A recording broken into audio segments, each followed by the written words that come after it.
do you agree that AB and the Steelers have set a dangerous precedent?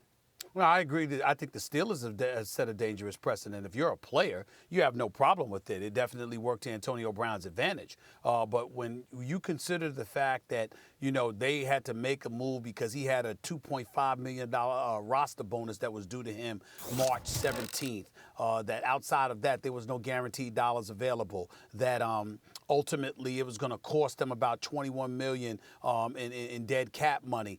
And he forced his way out by being a bit cantankerous, being a bit abrasive, being somebody that was very unapologetic in public about not wanting to be there.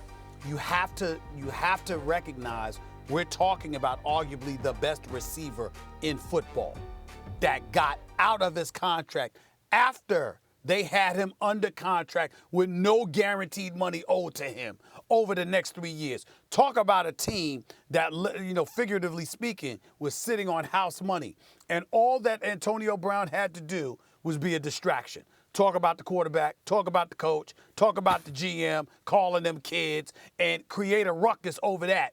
And suddenly you got out of your contract because ultimately you signed with another team traded for you and gave you $30 million in guaranteed dollars. That is clearly a bad precedent set by NFL teams. It is something that obviously they feel a bit salty about, and they should, because it definitely should encourage other players who don't want to be where they are to act accordingly and in similar fashion. And I don't see how that works for an NFL team. I love this. I mean, listen, the NFL is operating a monopoly. It's obviously a monopoly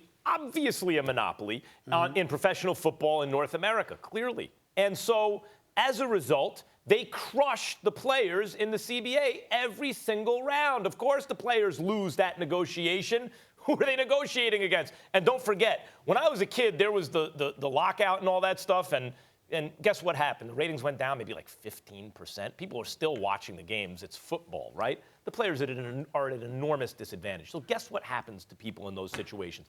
They look for any leverage they can find to level the playing field a little bit. So this is what players have come up with. Now, as to the efficacy of the tactics, sitting out, whatever, look, did the Steelers show something to Le'Veon Bell? Well, whatever you want to argue about Bell's contract, they certainly sent the message to players, you're going to miss a year of money if you're trying to get there by holding out. You will miss a year of money. But what was the flip side of that? They were willing to take that stand because that's how scared they are of the players using that tactic. They sacrificed their season on the altar of that stand and missed the playoffs. So, and by the way, why did that happen? Because Kevin Colbert, the GM, correctly identified the fact you don't want to overpay running backs, right? So he played hardball, but he played a little too hard. And as a result, they didn't make the playoffs. Same thing with Antonio Brown. His guaranteed money is up. He wants more. You don't want to give it to him. Well, guess what? What options does he have at that point if he really cares about more guaranteed money? He'll cause a problem until you have to trade him for less than he's worth. So what does this mean going forward? It means I'd say the NFL and teams have to consider how hard they want to try and steamroll the players. Yes, they have the upper hand.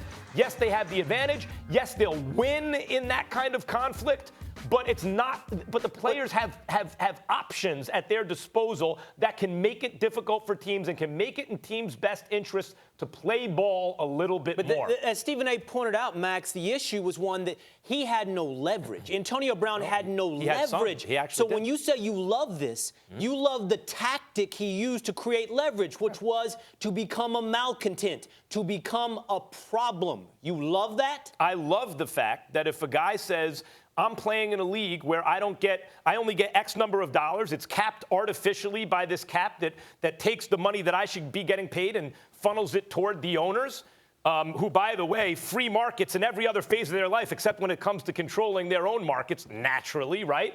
And I love the fact that he then says, and I guarantee money is really hard to come by, and mine is used up already, and I'm at the tail end of my prime, or I'm getting there. I want more guaranteed money? Yeah, I love that. Hey, Max? I don't recall the question being asked about what you love. I could recall the question being, we're talking about a dangerous precedent being set. For whom? Do you agree? For whomever. It was a dangerous precedent set. Yes, but not in the way you mean. A dangerous precedent was set. a lesson should be learned by teams. Just because you have the upper hand does not mean you're going to be able to steamroll players and maintain success necessarily. Maybe Belichick can do it, but not everyone can. Okay, that's fine. That means we feel that way because we've seen what Antonio Brown's willingness to be a malcontent ultimately materialized into. So if you're an NFL team, now you recognize the fact that by the Steelers making their move, it could potentially encourage future stars who may not want to be in the situation that they're in to engage in similar behavior so they can get out of their contract. Right. And that might be a dangerous precedent for an NFL team. No, it's dangerous for an NFL team to lowball great players, truly great players with guaranteed money. If I'm an NFL executive and I have a truly great player in his prime and his guaranteed money is up, guess what? I'm calling him up and being like, let's work something out so you get more guaranteed money. Dangerous precedent. Other players out there sabotaging their teams to get more money. I think that's what's meant here. The latter part of Max's argument was right on point. A contract is a contract.